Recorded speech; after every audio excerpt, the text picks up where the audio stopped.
Hey, it's day 67 of my AT through hike. I did about 15 miles today. I'm in my tent.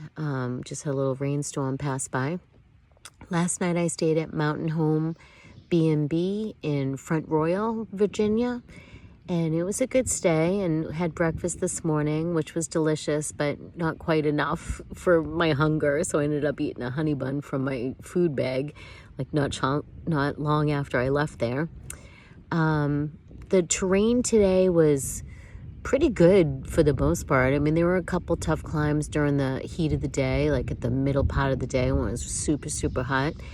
But there was also a lot of fast, flat track and, little ups and downs. Wasn't too bad. And water was plentiful today, which is so important. Like I said, I did 15 miles. I was, when you get started and you feel good, and I had my new shoes on today, you think you're going to do more. Like I thought, maybe I'll do 20, maybe I'll do 24. I was looking ahead at the shelters and the campsites that were ahead. But then that heat really kicked in and I started pouring sweat, and I didn't really get a good get to a good lunch spot until like, almost 2 o'clock. I think it was 1:30, and then I left there at 2 o'clock after eating. So I think I left myself a little undernourished, and that played into things too. But I mean, 15 miles isn't nothing to be, it's all right. I just want to do more so I can get home faster, So yeah, it was a good day. I'm in my tent.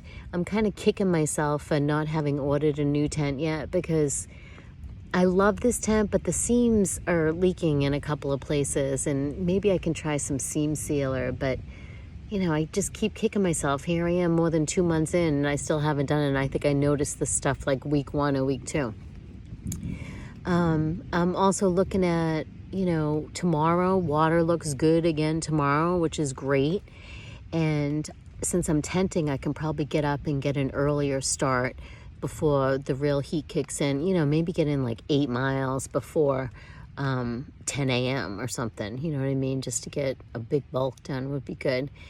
I'm actually looking at a hostel that's like at the top of a mountain in the middle of the Virginia roller coaster, which is a whole bunch of steep ups and downs for like 14 miles. There's not a lot of water in that little section. And I'm thinking maybe a stop at the hostel that night, 18 miles in, would be, make sense. Get water. I can do a full day, get a good night's sleep, and then have full water for the next 6 miles where I need it. Yeah, something to think about. Happy trails.